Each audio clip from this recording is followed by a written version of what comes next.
Successful Christian men all over the world are struggling with their energy. They have no energy for church events, for their family, for even the work the next day. They have no energy at all. And they're pushing through purely on caffeine and adrenaline. And the only way you're going to fix that is by doing the 4 things that I'm going to go over in this video. So keep watching if you want to know how to fix your energy so that you can actually be there for your family the way that you want to be there. So that you can give your full attention to your children when they're running around and when they're playing, and to your wife so that you feel good when you get home. You don't feel drained. You don't have to go lay on the couch for a few minutes to decompress, so that you can actually be there, ready to go, and you can feel on top at all times. And so that you can actually perform better in work, so that you can provide for your family better, so that all of this can be done for the glory of God, and so that you can steward your body well. Number 1, the first thing you need to do is you need to lose the fat. I know it seems obvious when I say it out loud, but that's where so many men kind of get lost in the weeds. Losing the fat will be the number 1 thing you can do to regain energy. Number 1, let me put it into perspective this way. If you are carrying around a 50-pound weight plate on your gut throughout the day, do you think your energy is going to be higher or lower than if you had the 50-pound weight plate? All of us would agree our energy is going to be lower. And that's exactly what you're doing 24/7, around the clock. It never comes off. It's with you when you're going to work, when you're in your car, when you're at the office, or when you're at your desk, when you're in bed with your wife. It's there when you're showering. It's there when you go for a hike. When you do anything, it's with you. Another thing too is that extra belly fat does decrease testosterone, because fat turns testosterone into estrogen. This will lower your energy as a man. Low testosterone, low of the male sex hormone, will decrease energy. It will decrease libido, drive, competitiveness, the desire to win, to make hard work feel good. Drops all of those things the lower your testosterone is. Now, obviously, you want to be in the healthy range, of course. So I'm not saying that you need to start taking a ton of drugs or start even taking TRT. What I am saying is that you need to get your levels to healthy levels. I personally had testosterone at 500 and I didn't feel great. That's for me personally. It's not going to be true for everyone. This is not medical advice. The medical field would say that 300 to 800 is the healthy range, I believe. But for me personally, I found that when my testosterone levels are higher than 500, I'm talking 700 to 1,000, that's when I personally feel best. So if you were to get your blood work done and you're anywhere below 700, I do believe that you're actually missing out on a ton of benefits. Even 700, I might debate for 8. Again, that's not medical advice. I might get a bunch of hate for that.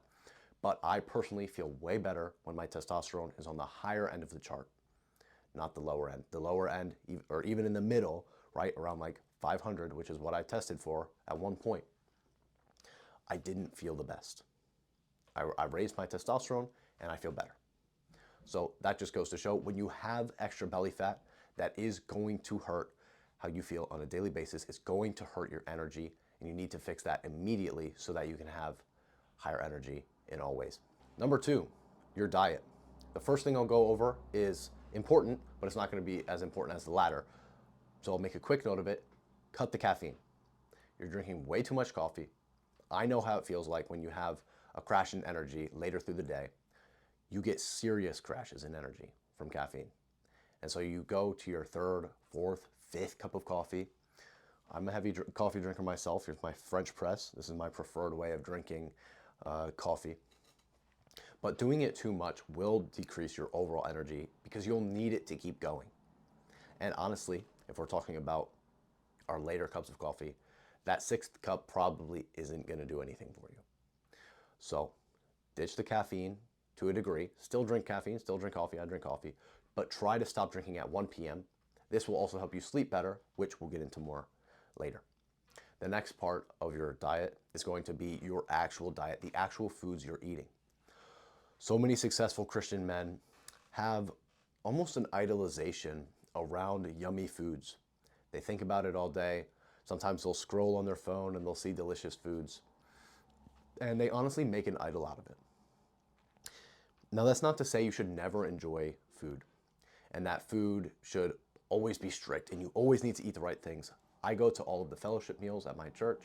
I enjoy them. I eat the foods that are there. It's great. I typically do have a dessert when I'm there. It's no big deal. I'm not saying you should never have yummy foods, but the idolization of it and the constant seeking and searching after it, always trying to choose, oh, what's going to be yummiest for lunch today? What's going to be best at dinner today? Getting that extra helping after 10 p.m. That's going to crush you and it's going to kill your energy because the food you are eating is junk. It is not stewarding your body well to just eat whatever you want. Don't do that. Eat food that nourishes you, that actually, when you pray to the Lord and you say, bless this food to our bodies, is it going to take a miracle to make this food work well in your body? Or is it going to make sense? And is it going to naturally do its thing? It's a little bit tongue in cheek, but you get my point. Because when you're eating foods that are so high in quick digesting carbs, think sugary treats, white rice, white pastas. Now I eat a lot of white rice, but the types of foods that are going to, I shouldn't say white rice. I eat a lot of white rice. That's okay. But white breads, that sort of thing. The types of foods that digest super quickly, I'm talking sodas, candies, sugars, all of those things. And high fats. High fats is going to make don't cut out fats, but if you have too much high fat, you're going to feel groggy, you're going to feel slow. After you have a big greasy burger, how are you kind of feeling? Not so great. And when you have super high carbs and you have carbs that are super quick digesting, your blood sugar is going to spike. You're going to have super high energy and then it's going to crash right down. Or when you eat too much, how do you feel? Groggy, sluggish, you have the brain fog going on. Oh, I ate so much, I can't even think.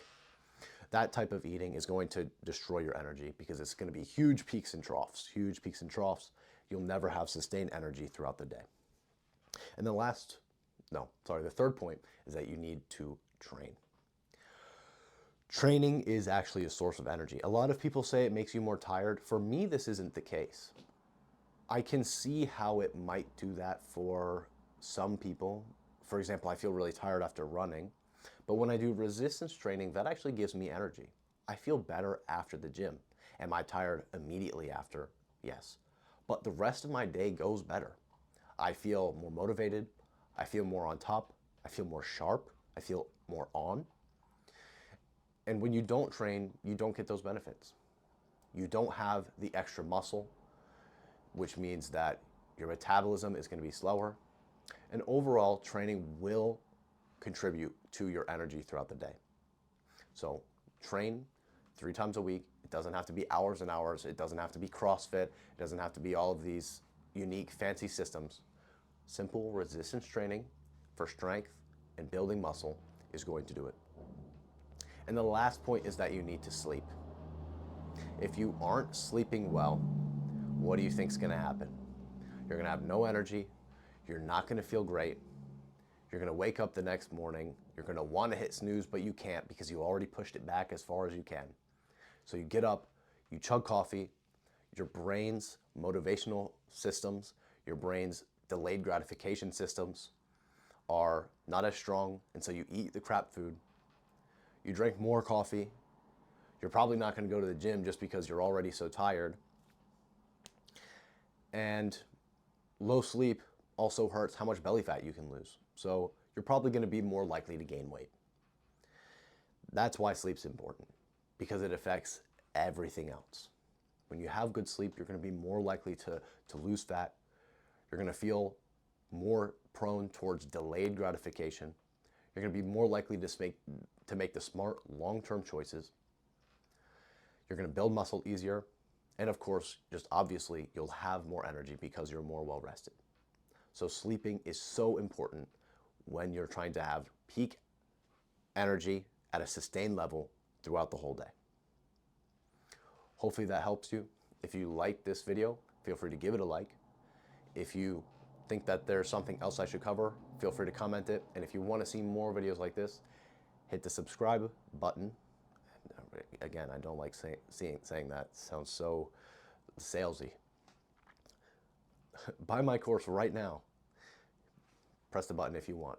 And hopefully you'll find my other videos useful. Go through my channel, find whatever else you like, give it a watch. I hope you enjoyed this video.